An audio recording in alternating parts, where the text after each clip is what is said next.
नमस्कार दोस्त, मैं विकास विश्वकर्मा आप सबका स्वागत करता हूं विकास स्टडी पॉइंट में। दोस्तों, इस वीडियो में हम बात करने वाले हैं कार्टून, क्योंकि आप सबको पता है आपका पेपर नजदीक क्या बहुत पास ही आ चुका है। ठीक है, अब आप लोग को बहुत ही बेहतरीन तैयारी करनी पड़ेगी और जाहिर सी बात है सैंपल पेपर अपलोड किया कर दी गया है, साथ ही साथ पूरा सिलेबस अपलोड है। साथ ही साथ ये जो वीडियो आपकी होने वाली है कार्टून के ऊपर होने वाली, जो भी इंपॉर्टेंट कार्टून है वो सब आपको मैं करवाने वाला हूं और उन चीजों को कर लीजिएगा। जो भी बच्चे नहीं अभी तक पढ़े हैं वो सिर्फ इन्हीं कार्टूनों को कर लीजिएगा, क्योंकि मैक्सिमम जो कार्टून पूछा जाता है इन्हीं में से पूछा जाता है। इसी वजह से ये सब लेके आया हूं आपके सामने। ठीक है, तो चलिए स्टार्ट करते हैं।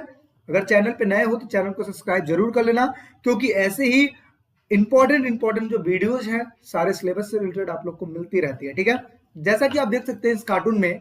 ठीक है, इस कार्टून में जैसा कि आप देख सकते हैं यहाँ पे एक व्यक्ति है जो एकदम बीचों बीच खड़ा हुआ है, जिसके दो सिर है ना, दो सिर हैं आप बोल सकते हो। ठीक है, साइड में यहाँ पे कुछ ऐसे व्यक्ति हैं जो इस साइड बैठे हुए हैं, कुछ ऐसे हैं जो इस साइड बैठे हुए हैं। सबसे पहले इस कार्टून को देखने के बाद आपको ये समझना पड़ता है कि आखिर ये जो व्यक्ति है ये कौन है। ठीक है, अब आप सबको तो पहचान पाओगे नहीं, तो इस वजह से आपको ना कुछ इसमें कुछ क्वेश्चंस होते हैं, उस क्वेश्चनों को याद करना जरूरी हो जाता है। ठीक है, सबसे पहले कुछ सिंबल मैं आपको बता देता हूं। देखिए, इनके अगर पहनावे में अगर आप देखोगे तो इनका पहनावा बिल्कुल अलग है और इनका पहनावा बिल्कुल अलग है। ये धोती कुर्ते टाइप में पहन रखे हैं और ये जो कोट पैंट टाइप में पहन रखे हैं। ठीक है, और मैक्सिमम हमने क्या देखा है कि जो कोट पैंट वाले होते हैं वो मैक्सिमम पश्चिमी देशों वाले होते हैं। ठीक है, पश्चिमी सभ्यता वाले होते हैं। और जो पूरब में होते हैं वो मैक्सिमम जो ये अपना जैसे भारतीय कल्चर में अगर होते हैं तो वो जाहिर सी बात है कुर्ता पजामा ही पहनेंगे। ठीक है, इस तरीके से। बाकी देखिए सब ना आप चिल्ला रहे हैं, क्या लिखा है यहाँ पे? लिखा है वंदे मातरम। ठीक है, और ये अपना ये सब बजा रहे हैं और यहाँ पे लिखा है जनगण मन। ठीक है, यानी कि आप ये देख सकते हो यहाँ पे एक व्यक्ति है जो यहाँ पे भी चीजों को देख रहा है और यहाँ पे भी चीजों को देख रहा है। ठीक है, इस तरीके की चीजें हैं। अब यहाँ पे क्वेश्चन कैसे पूछा जाता है इन चीजों को देखिए। क्वेश्चन क्या पूछा गया? क्वेश्चन देखिए पूछा गया दो मुंह वाला व्यक्ति कौन है। तो यहाँ पे आपको याद करके रखना पड़ेगा। कई बार ये क्वेश्चन सेम क्वेश्चन पूछता है कि दो मुंह वाला व्यक्ति कौन है, तो कौन है? जवाहरलाल नेहरू है। ठीक है, तो ये याद करके रखना पड़ेगा। दूसरा, व्यक्ति के दाईं ओर और बाईं ओर बैठे सदस्य किस किस विचारधारा के लोग हैं? तो आप ये कह सकते हो कि ये जो इस साइड बैठे हुए हैं ये पश्चिमी विचारधारा के लोग हैं और इस साइड जो बैठे हैं ये पूर्वी विचारधारा के लोग हैं। ठीक है, आगे अगला है दोनों विचारधाराओं को संतुलित करने के लिए क्या निर्णय लिया गया? तो निर्णय बस यही लिया गया कि भाई इसको भी शामिल किया गया और इसको भी शामिल किया, यानी कि दोनों में ही संतुलन बरकरार की गई और दोनों को ही अपनाया गया, पश्चिमी विचारधारा को भी और पूर्वी विचारधारा को भी। यानी कि अगर बात किया जाए साम्यवादी विचारधारा को भी अपनाया गया और पूंजीवाद को भी अपनाया गया। ठीक है, तो इस तरीके से आप इसका आंसर दे सकते हो। ठीक है, यहाँ पे आंसर लिखा भी है, आप देख लीजिएगा। अगला जो क्वेश्चन है वो ये है, यहाँ पे एक हाथी है और हाथी के ऊपर कुछ लिखा है कि वयस्क मताधिकार। यहाँ पे एक व्यक्ति है जो पूंछ के माध्यम से इसको खींचने की कोशिश कर रहा है। आप कहोगे कि ऐसे कैसे कोई व्यक्ति ऐसे कैसे खींच सकता है? जाहिर सी बात है, तो ये उस टाइम की बात है जिस टाइम पे वोट हो रहा था, जिस टाइम पे पहला चुनाव हुआ था, उस टाइम पे मैक्सिमम जो वोट थे ना वो पुरुष वर्ग ही देते थे, क्योंकि सब मानते थे कि जो स्त्रियां हैं स्त्रियों को वोट देने का अधिकार नहीं होना चाहिए, इसलिए क्योंकि उनका उनका काम होता है घर गृहस्थी में, वो घर के ही मामले में ज्यादा अच्छी लगती है, दुनियादारी में नहीं होनी चाहिए। तो उस टाइम पे जो जवाहरलाल नेहरू है, जवाहरलाल ने टिप्पणी दिया था कि भाई ऐसा कुछ नहीं है, आप सबको सभी को जितने भी व्यक्ति हैं जो 18 वर्ष से ऊपर है सभी को वोट देने का अधिकार है। तो इस चक्कर में जो मैक्सिमम जो एडल्ट लोग थे वो उनकी बातों से नाराज हो गए थे। तो ये पूछ के सहारे खींचने का मतलब यही है कि वो उनको मना रहे हैं कि भाई मत मान जाओ लेकिन वोट देने का अधिकार सबका रहेगा। तो इस तरीके की चीजें हैं। ठीक है, यहाँ पे देखिए, अब यहाँ पे एमसीक्यू टाइप में पूछा गया है, लिखा है कि कार्टून में हाथी किस प्रकार की समस्याओं को संकेत करता नजर आ रहा है? तो जाहिर सी बात है हाथी के ऊपर देखिए क्या लिखा है, एडल्ट वोट लिखा हुआ है ना, तो मतदान से रिलेटेड है। तो यहाँ पे देखिए कहीं मतदान लिखा है तो हाँ मतदाता लिखा है ना, तो यानी कि ये पहला ऑप्शन यहाँ पे बिल्कुल ही राइट हो जाएगा। दूसरा क्वेश्चन लिखा है कि हाथी की पूंछ खींचना किस ओर इंगित करता है? तो जाहिर सी बात है हाथी की पूंछ ये वयस्क मताधिकार है तो इसको खींच रहा है। तो जाहिर सी बात है यहाँ पे देखा जाए तो अनियंत्रित भीड़ को ये एकत्रित करने की कोशिश कर रहा है। ठीक है, तो ये चीज है। अगला है हाथी की पूंछ खींचने वाले नेता का क्या नाम है? तो जाहिर सी बात है नाम क्या है? नेहरू जी, अपने पंडित जवाहरलाल नेहरू है। ठीक है, तो यानी कि तीसरा ऑप्शन ये हो जाएगा। अब यहाँ पे एक कार्टून और आ रहा है सामने, देखिए क्या लिखा है कि वॉकआउट नहीं, आउट किया गया। सबसे पहले इसका मतलब समझिए। आउट का मतलब ये होता है कि कोई व्यक्ति, जैसे आप देखते नहीं हो, आप क्लासेस में बैठे हुए हैं और आपके टीचर कहते हैं जी आउट हो जाओ, गेट आउट, ठीक है, तो आप क्या करते हो, उठ के चले जाते हो, यानी कि टीचर ने आपको डांट कर बाहर निकाल दिया, उसको क्या कहते हैं, आउट कहते हैं। वॉकआउट किसे कहते हैं कि अगर आपको टीचर ने नहीं निकाला बल्कि आप खुद ही निकल के चले गए, इसे क्या कहते हैं, वॉकआउट। जैसे आप देखते हैं ना कॉलेज वगैरह में होता है, संसद में होता है, तो ये चीज है।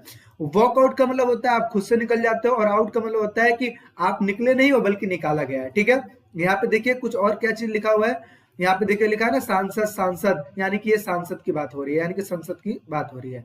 अब यहाँ पे क्वेश्चन कैसे पूछा जाता है, तो लिखा है कि उपयुक्त कार्टून के आधार पर निम्नलिखित प्रश्नों के उत्तर दीजिए। देखिए क्या लिखा है, सदन से वॉकआउट करना क्या एक उचित तरीका है, यानी कि सदन में बैठे हुए व्यक्ति जो अचानक से उठ के बाहर निकल जाते हैं, क्या ये उचित तरीका है, तो बिल्कुल नहीं है। क्यों नहीं है, अगर मान लो किसी मुद्दे पे बैठ के आप सब बात कर रहे हो, ठीक है, तो जाहिर सी बात है डिबेट तो होगा ही होगा। अब आपने क्या किया, आपकी बातें अगर मानी नहीं गई तो आप उठ के अगर बाहर निकल जाओगे, तो क्या उस समस्या का समाधान हो सकता है, जाहिर सी बातें नहीं हो पाएगा। तो यानी कि समस्या से भागना, यानी कि वॉकआउट कर देना, यह समस्या का समाधान नहीं होता है, बल्कि समस्याओं को झेलना, समस्याओं को फेस करना, यह समस्या का समाधान होता है। तो आप ऐसे करके इसका आंसर लिख सकते हैं। बाकी यहाँ नीचे देखो लिखा भी है नहीं, क्योंकि सदन एक ऐसा मंच है जहां पर वाद विवाद, चर्चा, बहस और सहमति के आधार पर किसी समस्या का समाधान खोजा जाता है। ठीक है, अगला क्वेश्चन लिखा है कि अध्यक्ष सदस्यों को सदन से किस आधार पर आउट कर सकते हैं, तो भाई कैसे कर सकते हैं, तो जैसे मैंने बताया क्लासरूम में कैसे कर सकते हैं, तो क्लासरूम में अगर बच्चा कोई शरारत कर रहा है तो भाई टीचर बाहर भेजेगा ही। ऐसे ही अगर ये सांसद भी अनुशासन भंग करते हैं तो इनको जाहिर सी बात है वहां का जो, अगर लोकसभा में है तो स्पीकर और राज्यसभा में है तो उपराष्ट्रपति उनको बाहर कर देगा। तो ये चीजें हैं। आगे, सदस्यगण वॉकआउट जैसे व्यवहार क्यों करते हैं, तो जाहिर सी बात है वॉकआउट जैसे व्यवहार इसलिए करते हैं क्योंकि इसका आंसर देखो लिखा है ना, विद्यार्थी स्वयं करें, तो इसका आंसर मैं आपको बता देता हूं कि जो सदस्य हैं वो वॉकआउट क्यों करते हैं। इसके पीछे रीजन ये है कि उनकी बातों को ना माना गया हो तो वो सदन छोड़ के भाग चले जाते हैं, या फिर दूसरी चीज ये है कि उनके बातों को ना सुना जा रहा हो, या फिर उनको पसंद ही नहीं आ रहा हो वहां पे बैठना, या फिर इमरजेंसी काम आ गया हो, ठीक है, या फिर उनका जो काम है वो कंप्लीट हो चुका हो तो सदन से बाहर निकल सकते हैं। तो ये 3-4 तरीके हैं जिसकी वजह से वो वॉकआउट कर सकते हैं। ठीक है, आगे समझ लेते हैं। अगला जो क्वेश्चन है, यहाँ पे आपको एक इमेज दिखा दिया गया है और यहाँ पे क्वेश्चन पूछे गए हैं। ठीक है, तो इस चीज को हम समझ लेते हैं। ठीक है, यहाँ पे जो अपना क्वेश्चन है वो क्या पूछा गया है, ध्यान से समझिएगा। ठीक है, इससे पहले मैं आपको दिखा दूं,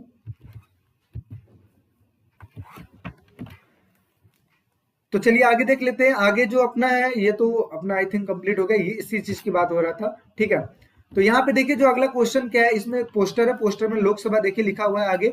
ठीक है, यहाँ पे एक व्यक्ति है जो आगे चल रहा है, बाकी जो है उनके पीछे चल रहे हैं।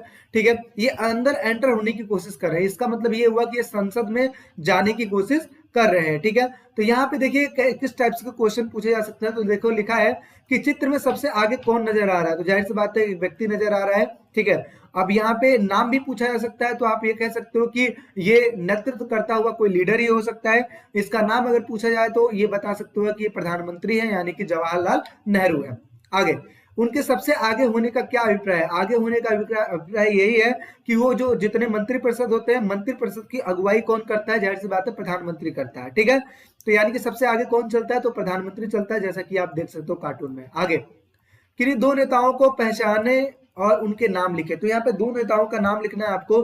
ठीक है, तो यहाँ पे तो इनका तो आप लिख सकते हो जवाहरलाल नेहरू। ठीक है, और यहाँ पे कुछ और नेता हैं, थोड़ा बहुत मैं आपको बता देता हूँ। ठीक है, दो नेता का नाम पूछा है तो आप लिख सकते हो, ये जो व्यक्ति हैं ये हैं डॉक्टर अबुल कलाम आजाद। क्या लिख सकते हो, डॉक्टर अबुल कलाम आजाद। और ये जो लेडी है, ये इन लेडी का नाम है राजकुमारी अमृत कौर। ठीक है, और साथ ही साथ अगर ये नीचे आप देखेंगे तो इनका नाम है जगजीवन राम। ठीक है, जगजीवन राम इनका नाम है। आगे अगर हम बात करें तो ये देखिए, ये जो है ये सरदार वल्लभ भाई पटेल हैं। तो इस तरीके से आप इनमें से कोई दो आप लिख सकते हो। ठीक है, नेक्स्ट बात कर लेते हैं। अगला है कि प्रधानमंत्री के शक्तिशाली होने के कोई दो कारण लिखे, तो जाहिर सी बात है प्रधानमंत्री इसलिए शक्तिशाली होता है क्योंकि सबका नेतृत्व वही करता है इसलिए, और साथ ही साथ नेतृत्व करने के साथ साथ जो सरकार का जो आप ये कह सकते हो कि जो देश का जो कार्यभार सबसे ज्यादा जो करता है वही होता है प्रधानमंत्री, और इन्हीं का जो फेस है वो हर जगह पे चलता है, और हर जगह पे प्रधानमंत्री ही खड़े होते हैं, तो इस वजह से इनका जो शक्ति है वो बढ़ जाता है। ठीक है, तो इस तरीके से यहाँ पे देखिए नीचे आंसर भी है। ठीक है, आंसर में क्या है, पहला हो गया पंडित जवाहरलाल नेहरू, जाहिर सी बात होगी प्रधानमंत्री होते थे। दूसरे वाले का आंसर तो मैंने आपको बता दिया, जो मैंने आपको बताया वही आप लिखिएगा। ठीक है, क्योंकि इसमें लिखा है ना अध्यापक की सहायता से लिखे हैं। तीसरा क्या है, क्योंकि वह बहुमत वाले दल का नेता होता है इसलिए प्रधानमंत्री शक्तिशाली होता है। और दूसरी बात है कि वास्तविक जो शक्तियां होती है वो प्रधानमंत्री ही प्रयोग करता है इस वजह से। ठीक है, तो ये चीज लिख सकते हैं। अगले इमेज में आप ये देखिए लिखा है ना,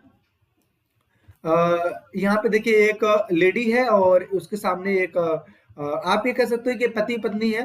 ठीक है, क्यों, क्योंकि इसके नीचे मतलब जब आप बुक पढ़ोगे तो वहां पे आपको ये इमेज के जस्ट बगल में आपको चीजें लिखी हुई मिल जाएंगी। ठीक है, तो ये है, और यहाँ पे दो व्यक्ति हैं जो कि बातें कर रहे हैं, तो जाहिर सी बात है इनके बीच में कुछ कम्युनिकेशन हो ही रहा होगा। तो मैं आपको बता देता हूँ कि ये कौन सा टाइम होता है। आप लोग ने सुना होगा कि एक टाइम ऐसा होता है जब विपक्षी दल सरकार के खिलाफ अविश्वास प्रस्ताव लेके आ जाती है। तो उस टाइम पे क्या होता है, उस टाइम पे जब अविश्वास प्रस्ताव पारित होता है तो जो जिस भी व्यक्ति के खिलाफ पारित होता है तो उसको अपना ना वोट सिद्ध करना पड़ जाता है लोकसभा और राज्यसभा में। ठीक है, तो उस समय में अगर वो अपना वोट मतलब सिद्ध करने में असमर्थ होता है तो उनको इस्तीफा देना पड़ जाता है। लेकिन अगर वो वोट सिद्ध कर देता है, यानी कि उसको वोट अच्छा खासा मिल जाता है, तो उस चक्कर में उस टाइम पे क्या होता है, बिल्कुल ही सेफ बच जाता है। ठीक है, तो अविश्वास प्रस्ताव एक ऐसा प्रस्ताव होता है जिसके जरिए जो भी सरकार होती है उसको हटना ही पड़ जाता है। तो ये चीज है, तो इसी के रिगार्डिंग ये चित्र है। तो यहाँ पे देखिए कैसा क्वेश्चन पूछा गया है।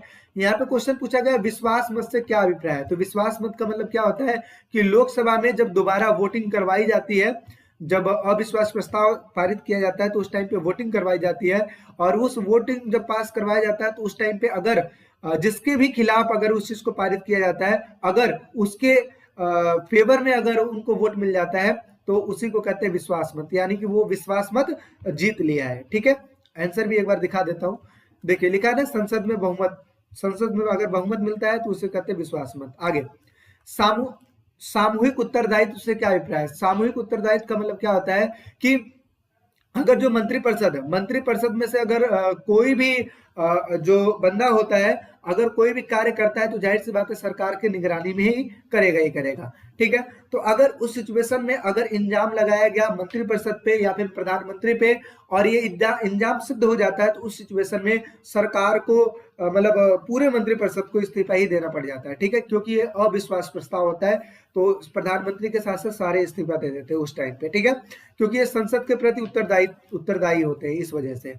आगे अगला है विश्वास मत जीतने के बाद भी मुख्यमंत्री की परेशानियां समाप्त नहीं होती, और इस कथन का क्या अभिप्राय है। तो इसका अभिप्राय यही है कि क्योंकि कोई भी एक व्यक्ति यदि दल छोड़ दे तो फिर से वही संकट आ जाएगा। इसका मतलब यही होता है कि अगर एक बार भी किसी के खिलाफ अविश्वास प्रस्ताव पारित हो जाता है तो उनके खिलाफ टेंशन बनी रहती है, क्योंकि एक बार शक हो गया तो जाहिर सी बात है बार बार शक होगा ही होगा। तो इस चक्कर में संकट कभी भी आ सकता है, क्योंकि आपने देखा ये भी कि लोग क्या करते हैं, एक दल को छोड़ते हैं वो दूसरे दल में चले जाते हैं। तो अगर ऐसी सिचुएशन आती है तो जाहिर सी बात है उस पार्टी के ऊपर संकट आ सकता है। तो ये चीजें हैं, तो सेम ऐसे ऐसे क्वेश्चन ही आएंगे, आप उन क्वेश्चनों को तैयार कर लेंगे तो ज्यादा अच्छा रहेगा। आगे समझ लेते हैं। इस इमेज में आप देखिए कि यहाँ पे डाक हड़ताल टाइप में चीजें हो रही है। यहाँ पे देखिए लिखा भी है, ठीक है, यहाँ पे लिखा है ऑर्डर ऑर्डर ऑर्डर। तो यहाँ पे देखिए क्या लिखा है, उपयुक्त चित्र में न्यायपालिका किस विषय पर हस्तक्षेप कर रही है। एक नंबर का पूछा गया है, तो किस चीज पे कर रही है, डाक हड़ताल पे कर रही है। दूसरा, न्यायपालिका के हस्तक्षेप से क्या लागू हुआ, क्या लागू हुआ, जाहिर सी बात है जो डाक हड़ताल चलती आ रही थी उस चीज को समाप्त कर दिया गया, यानी कि जन सुविधा के लिए डाक हड़ताल को खोल दिया गया। आगे हस्तक्षेप करते हुए न्यायपालिका ने क्या निर्णय दिया। तो जाहिर सी बात है निर्णय क्या दिया है, निर्णय यही दिया है कि जिसकी वजह से हड़ताल की वजह से जो भी जनता को असुविधाएं हो रही है उस असुविधा से निपटने के लिए डाक हड़ताल को समाप्त किया जाए, और जो भी जिस कारण से भी डाक हड़ताल किया गया उसको सॉल्व किया जाए। तो इस प्रकार का निर्णय दे रही है। तो ये अपने आप से ही बना के आप लिख सकते हैं। आगे बढ़ते हैं, अगले कार्टून में आप देखते हैं। अगले कार्टून में ये चीजें आपके सामने हैं। यहाँ पे देखिए कुछ लोग बैठे हुए हैं, ठीक है, तो इसका क्या मतलब है इस चीज को समझिए। आप सबको पता है कि जो जो राष्ट्रपति होता है, राष्ट्रपति राज्यपाल की नियुक्ति करता है और वो अपने मन से करता है, ठीक है, अपने मन से करता है। तो इस हिसाब से अगर देखा जाए तो यहाँ पे जो जो अपना राष्ट्रपति होता है वो किसी को भी चुन सकता है। तो ये देखिए, लात मारने का मतलब यही हुआ, किसी को भी चुन सकता है। और यहाँ पे देखो, निकालने का मतलब होता है कि किसी को हटा भी सकता है। तो इस तरीके से राज्यपाल की नियुक्ति इसलिए की जाती है ताकि वो निगरानी रख सके मुख्यमंत्री के ऊपर। तो यहाँ पे देखिए, राज्यों में राज्यपाल की नियुक्ति कौन करता है, तो कौन करता है, तो जाहिर सी बात है राज्यों में राज्यपाल की नियुक्ति कौन करता है, राष्ट्रपति ही करता है, ठीक है। आगे, कार्टून के अनुसार राज्यपाल की नियुक्ति से क्या अभिप्राय है, तो यहाँ पे देखिए, यहाँ पे राष्ट्रपति की मर्जी चलती है, योग्यता तो खैर देखी जाती है लेकिन राष्ट्रपति की यहाँ पे मर्जी चलती है, ठीक है। आगे, क्या राज्यपाल की नियुक्ति हमेशा इसी प्रकार से होती है, तो हाँ, इसी प्रकार से होती है, ठीक है। आगे, राज्यपाल की नियुक्ति, अब ये मत समझना कि ऐसे बैठा के लात मारा जाता है, ये चीज नहीं बताया जा रहा है। इसका मतलब ये होता है कि राष्ट्रपति अपनी मर्जी से चुनता है, इसका मतलब ये होता है, ठीक है। आगे, बाकी एक बार क्रॉस चेक आप खुद भी कर लोगे तो ज्यादा अच्छा है, ठीक है, क्योंकि मैंने तो अपने हिसाब से बिल्कुल ही राइट बता रहा हूँ, ठीक है। आगे बात करते हैं, राज्यपाल की नियुक्ति कितने वर्ष के लिए होती है, तो जाहिर सी बात है राज्यपाल की जो नियुक्ति होती है वो 5 साल के लिए होती है, ठीक है। तो इस तरीके से आगे बात कर लेते हैं। आगे देखिए, यहाँ पे कुछ इमेज दिखाया गया है और ये कब का इमेज है, 1947 का इमेज है। और यहाँ पे कुछ क्वेश्चंस पूछे गए हैं, तो ये भी आपके एमसीक्यू में ही पूछे गए हैं। तो देखिए, लिखा है कि भारत के मानचित्र में 2 रियासतों का नाम लिखे। रियासत का मतलब होता है रजवाड़ा, ठीक है। तो रजवाड़े की अगर मैं बात करूं तो यहाँ पे भोपाल में भी तो रजवाड़ा था, बट यहाँ पे जयपुर और राजस्थान हो जाएगा, ठीक है। तो यहाँ पे बी ऑप्शन हो जाएगा। आगे बात करते हैं, 2 राज्यों के नाम लिखो जिनका जन्म नए राज्य के रूप में हुआ। तो जाहिर सी बात है उत्तराखंड और झारखंड नए राज्यों के रूप में इनका उदय हुआ था। कब हुआ था, 2000 में हुआ था, ठीक है। ये चीजें हैं। आगे बात कर लेते हैं। अगला है कि एक गैर हिंदी भाषी राज्यों का नाम लिखो। तो गैर हिंदी भाषी कहाँ चला था, ये चला था आंध्र प्रदेश में, इसलिए इसका ए ऑप्शन हो जाएगा। भारत की एक रियासत जिसका विलय 15 अगस्त 1947 के बाद हुआ, तो जाहिर सी बात है जो रियासत थी जम्मू कश्मीर की थी। तो ये अपना बी ऑप्शन बिल्कुल ही राइट हो जाएगा, ठीक है। आगे बात कर लेते हैं। अगला जो अपना इमेज है ये है अपना उस वाले चैप्टर से रिलेटेड जहाँ पे समानता से रिलेटेड है। यहाँ पे देखिए क्या लिखा है, कि लिखा है कि अश्वेत लोगों की बैठने की जो जगह है वो पिछवाड़े में है। मतलब पिछवाड़े का मतलब यहाँ पे कहने का मतलब क्या है कि पीछे बैठने का है, ठीक है। आगे यहाँ पे देखिए दूसरे इमेज में क्या लिखा है, प्रवेश नहीं है, कुत्ते, निग्रो और मैक्सिको वासी, यानी कि अगर देखा जाए तो कंपेयर किया गया है कुत्ते से निग्रो और इनका, यानी कि इन दोनों का कुत्ते से कंपेयर किया गया है। इसका बेसिकली बस मतलब यही है कि भेदभाव बहुत ज्यादा चल रही थी। जो काले लोग थे और जो गोरे लोग थे, उनके गोरे लोग काले लोगों के खिलाफ बहुत ज्यादा भेदभाव कर रहे थे। आगे, यहाँ पे पानी की भी सुविधा अगर आप देखोगे तो श्वेत लोगों के लिए अलग है, अश्वेत लोगों का अलग है। इसका मतलब आप खुद समझ सकते हो कि छुआछूत जैसी चीजें यहाँ पे चल रही हैं, ठीक है। विश्राम गृह में अगर आप देखोगे तो क्या लिखा है, केवल श्वेतों के लिए। इसका मतलब क्या है कि जो सिर्फ गोरे हैं उन्हीं को विश्राम करने का आदेश दिया गया, बाकी किसी को नहीं दिया गया। तो ये चीजें हैं। तो देखिए क्या लिखा है, इस चित्र के द्वारा आप क्या समझते हैं, तो जाहिर सी बात है काले रंग के लोग पीछे की ओर बैठेंगे, सभा कक्ष में स्थान में भेदभाव हो रहा है। दूसरा क्या है, कुत्ते और निगरे लोगों के लिए प्रवेश निषेध है, और ये क्या है, रंग भेद के बारे में बताया गया है। श्वेत और अश्वेत लोगों के लिए पानी पीने का स्थान क्या अलग अलग है, यानी कि क्या छुआछूत और भेदभाव का प्रतीक है ये। और विश्राम गृह जैसा कि आप देख सकते हो सिर्फ श्वेत लोगों के लिए है, यानी कि यहाँ पे काले लोगों के साथ भेदभाव किया जा रहा है। आगे अगर देखा जाए तो यह भी समानता के ही ऊपर है, जहाँ पे आप देख सकते हो एक टीचर है जो कि विभिन्न जानवरों को यहाँ पे खड़ा कर रखा है, ठीक है। अब यहाँ पे समानता का हमने क्या अर्थ पढ़ा था, तो समानता का अर्थ हमने ये पढ़ा था कि सभी के साथ समान बर्ताव करना। तो यहाँ पे अगर एक बात कहा जाए कि सारे लोग पेड़ पे चढ़ जाओ, तो आप बताइए कि कौन जल्दी पेड़ पे चढ़ पाएगा, तो जाहिर सी बात है हाथी तो चढ़ ही नहीं पाएगा, चढ़ेगा कौन, चिड़िया चढ़ पाएगी या फिर बंदर चढ़ेगा, ठीक है। तो इस तरीके से अगर देखा जाए तो समानता का अर्थ सभी के लिए समान नहीं होता है, बल्कि सभी के लिए अलग अलग होता है। अब मैं कहूं कोई भारी भरकम चीज उठाना है, कोई वजनदार चीज उठाना है, तो क्या चिड़िया उठा पाएगी, नहीं, लेकिन हाथी उठा लेगा। तो यहाँ पे क्या है, अकॉर्डिंग टू पर्सन, यानी कि अकॉर्डिंग टू जितने भी लोग हैं उनके हिसाब से समानता किया जाए तो ही ज्यादा अच्छा। तो देखिए क्या लिखा है, बिल्कुल साफ सुथरे चयन को सुनिश्चित करने के लिए आप सबको एक जैसा टेस्ट देना होगा, ठीक है।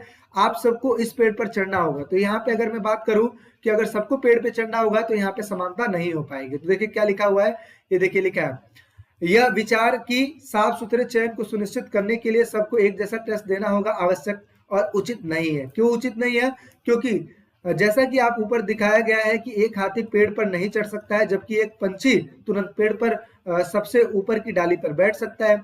ऐसी परिस्थितियों में विभिन्न व्यक्तियों के साथ अलग अलग बर्ताव करना ही आवश्यक है। उदाहरणतः विकलांगों के लिए सार्वजनिक स्थानों पर विशेष ढलान वाले रास्तों का होना आवश्यक है, क्योंकि उनके उनके इनके कारण उन्हें सार्वजनिक स्थानों पर जाने का अवसर प्राप्त नहीं होता। क्यों?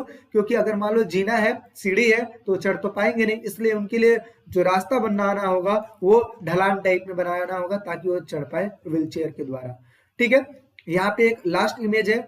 इस इमेज में आप देख रहे हो कि ये कूड़ा फेंक रहे हैं, ये खाना खुद बना रही है, ये बच्चों को खुद लेके आ रहे हैं, ये खुद टीचर पढ़ा रही है, ये ना, ये बच्चों को खुद संभाल रही है। ठीक है, ये दर्जी का काम खुद कर रही है, मतलब इस तरीके से कार खुद धो रहा है।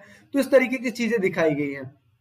आप मुझे बताइए कि अगर आप एक अच्छा खासा पैसा कमाते हो, यानी कि आप मान लो कि आपकी जो सैलरी है 1 लाख 2 लाख 3 लाख रुपए है, और आपको ये कहा जाए कि आप खुद जाओ कूड़ा फेंक के आओ या फिर आप खुद खाना बनाओ, तो आप कहोगे कि यार जो मैं पैसा दे के काम करवा सकता हूं तो मैं खुद क्यों करूंगा? सिंपल सी बात है। तो यही चीजें हैं।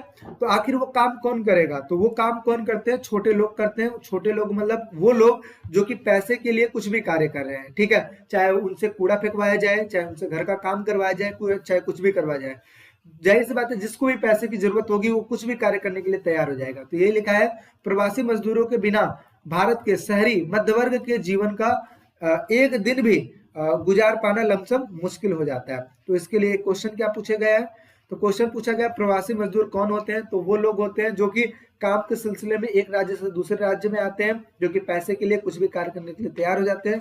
कुछ भी कार्य करने का मतलब ये नहीं कि गलत काम करना, कुछ भी कार्य करने का मतलब क्या है कि छोटा काम भी करना, बड़ा भी काम करना, वो उनके ऊपर डिपेंड करता है। ठीक है, तो ये लोग वो होते हैं। आगे, गरीब प्रवासी और कुशल प्रवासी के प्रति क्या प्रतिक्रिया में अंतर हो सकता है, मतलब है ना। तो यहाँ पे आप देख सकते हो जो गरीब प्रवासी होते हैं वो जाहिर सी बात है कोई सा भी कार्य कर सकते हैं। क्यों? क्योंकि ज्यादा पढ़े लिखे नहीं होते हैं, उनको कोई भी कार्य दे देंगे वो कर सकते हैं। लेकिन अगर कुशल प्रवासी है तो वो कहेगा कि भाई मुझे पैसा चाहिए, अच्छा खासा पैसा चाहिए, तो उसके बीच में अंतर देखने को मिल जाता है। गरीब और कुशल के बीच में अंतर देखने को मिल जाता है। उपयुक्त कार्टून के आधार पर प्रवासी मजदूरों के बिना भारत के शहरी मध्यवर्ग का जो जीवन है, जीवन पर प्रकाश डाले। तो जाहिर सी बात है कार्टून के हिसाब से हम देख सकते हैं कि अगर प्रवासी लोग ना हो तो मध्यम वर्ग का जो जीवन है वो कठिन हो सकता है, इसलिए क्योंकि सारा काम खुद ही करना पड़ जाएगा। तो इस तरीके से अगर देखा जाए तो हमने ये चीज पढ़ लिया है, और आई होप सो सारा चीज मैंने आपको बता दिया है। और बाकी वीडियो देखने के लिए बहुत बहुत आप लोग का, ठीक है, थैंक यू सो मच। ठीक है, और बाकी अगर चैनल पे नए हैं तो चैनल को आप सब्सक्राइब जरूर कीजिएगा, ऐसे ही इंफॉर्मेटिव वीडियो आपको मिलती रहती है। ठीक है, और बाकी हिस्ट्री की तैयारी आपको बेहतरीन करवाएंगे। कुछ काम धाम के सिलसिले में जल्दी से वीडियो नहीं आ पा रहा था, उसके लिए I am very very sorry. And next में हम क्या करते हैं, जो अपना हिस्ट्री का पेपर है उसके लिए मैं प्रॉपर वीडियो हर एक चीज का गाइडेंस आपको प्रोवाइड करूंगा। और बाकी अगर चैनल पे नए हो तो सब्सक्राइब जरूर कीजिएगा। तो मिलते हैं एक नेक्स्ट वीडियो में, अभी के लिए टेक केयर, बाय बाय।